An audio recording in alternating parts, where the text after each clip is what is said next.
Good morning நண்பா. Olympia IAS academy சார்பாக இன்னைக்கு ரொம்ப முக்கியமான டாபிக் தான் பார்க்க போறோம். டுடே கரண்ட் அஃபேர்ஸ்ல ரொம்ப எக்ஸாம் பாயிண்ட்ல நமக்கு எது முக்கியமோ அதை தான் நம்ம பார்க்க போறோம்.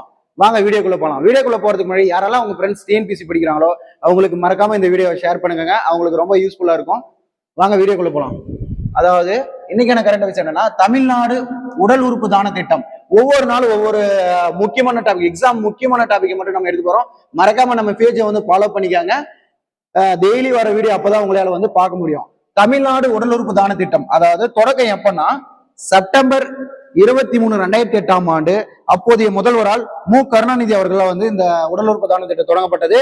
இந்தியாவில் இதுல சிறப்பு என்னன்னா, இந்தியாவிலே உடல் உறுப்பு மாற்று அறுவை சிகிச்சை திட்டத்தை செயல்படுத்திய முதல் மாநிலம் எதுனா தமிழ்நாடு.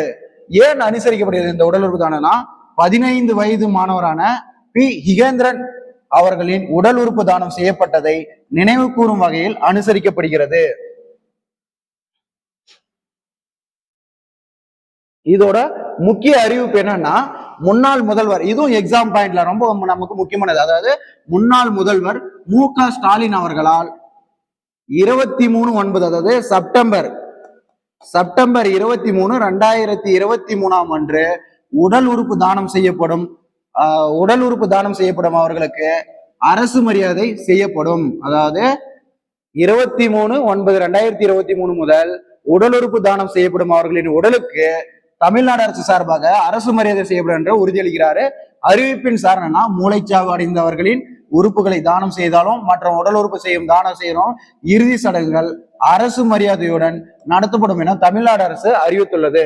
இதோட நோக்கம் என்னன்னா, எதுக்காக இது வந்து இது பண்றாங்கன்னா, உடல் உறுப்பு, வாங்க பார்க்கலாம். உடல் உறுப்பு தானம் குறித்து, அதாவது உடல் உறுப்பு தானம் குறித்து விழிப்புணர்வை அதிகரிக்கணும். அதே மாதிரி வந்து தானம் செய்ய குடும்பங்களின் வந்து தன்னலமற்ற சேவையை வந்து கௌரவிக்கணும். மேலும் பலர் வந்து உறுப்பு தானம் செய்ய வந்து முன்வர ஊக்குவித்தலுக்கோசரம் இந்த அரசு மரியாதை செய்யப்படுறாங்க. நிகழாண்டில், அதாவது நிகழாண்டில் ஜனவரி டு ஜூன் 2026 169 பேர் உடல் உறுப்பு தானம் கொடுத்திருக்காங்க. இதுவரை இல்லாத உச்சம். அதாவது தமிழகத்தில் முன்னெடுப்பில்லாத வகையில் கடந்த 6 மாதங்களில் 169 பேர் உடல் உறுப்பு தானமாக பெறப்பட்டு 937 பேருக்கு மறுவாழ்வு அளிக்கப்பட்டிருக்கிறது. இது நமக்கு ரொம்ப எக்ஸாம்ல முக்கியமான பாயிண்ட். அதாவது 169 பேர், 169 கொடையாளர்கள்ல மறுவாழ்வு எவ்வளவு பேர் பெற்றிருக்காங்கன்னா 937 பேர் வந்து பெற்றிருக்காங்க. 2000, அதாவது கடந்த ஆண்டுக்கு முன்னாடி வந்து 2024ஆம் ஆண்டு 267 பேர், 268 பேர் உடல் உறுப்பு தானம் செய்தல அவர்களிடமிருந்து தானமாக பெற்ற உறுப்புகள் வாயிலாக இது 1500 பேருக்கு வந்து அரசு மற்றும் தனியார் மருத்துவமனைகளை மறுவாழ்வு பெற்றிருக்காங்க. மூளைச்சாவு அடைந்த 266 பேர்ல இருந்து உறுப்பு தானம் பெறப்பட்டு 1476 பேருக்கு வந்து 2026ல இப்போ வந்து இந்த மறுவாழ்வு பெற்றிருக்காங்க. அதே மாதிரி 2026 ஜூன் மற்றும் ஜனவரி டு ஜூன் வரை விவரம் வந்து சிறுநீரகங்கள் வந்து மொத்தம் 33, கல்லீரல் 140, இதயங்கள் 44, நுரையீரல் வந்து 51 மற்றும் இதர சேர்ந்து மொத்தம் பெறப்பட்ட உறுப்புகள் வந்து 937 உறுப்புகள் பெற்றிருக்காங்க.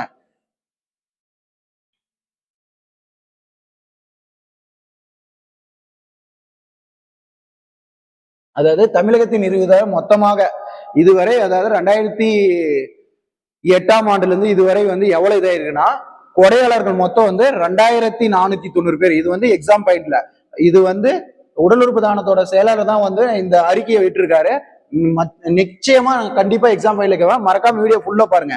அதாவது கொடையாளர்கள் வந்து 2490 பேர்ல மொத்தமாக பெறப்பட்ட உறுப்புகள் வந்து எவ்வளவுனா 14,533 உறுப்புகள். இதுல சிறுநீரகங்கள் வந்து 4,396, விழி வெண்படங்கள் வந்து 3,678, கல்லீரல் 2,204, இதய வாழ்வுகள் வந்து 1,107, இதயங்கள் வந்து 1,027, நுரையீரல் வந்து 1,069.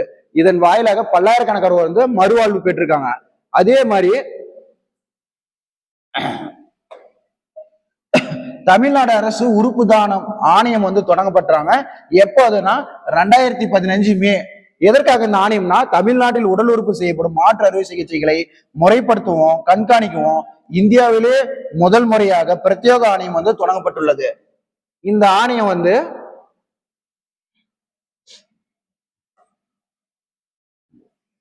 அதாவது டிரான்ஸ்பிளண்ட் அத்தாரிட்டி ஆஃப் தமிழ்நாடு. இது டிரான்ஸ்பர்ட் என்று அழைக்கப்படும் இந்த ஆணையம் முதலமைச்சரின் தலைமையில் கீழ் ஒரு தன்னாட்சி அமைப்பாக செயல்படும். அப்போ யாரோட தலைமை கீழ் வந்து ஒரு தன்னாட்சினா முதலமைச்சர், அதாவது முதல்வர் கீழே ஒரு தன்னாட்சி அமைப்பாக இந்த தமிழ்நாடு அரசு உடல் உறுப்பு ஆணையம் வந்து செயல்படுது அப்படின்ற மாதிரி சொல்லிக்கிறாங்க. ரொம்ப இம்பார்ட்டன்டான டாபிக், மறக்காம வந்து எக்ஸாம் பாயிண்ட்ல ரொம்ப முக்கியமானது. யாரெல்லாம் உங்க ஃப்ரெண்ட்ஸ் டிஎன்பிஎஸ்சி படிக்கிறாங்களோ அவங்களுக்கு நிச்சயமா இந்த வீடியோ அனுப்புங்க.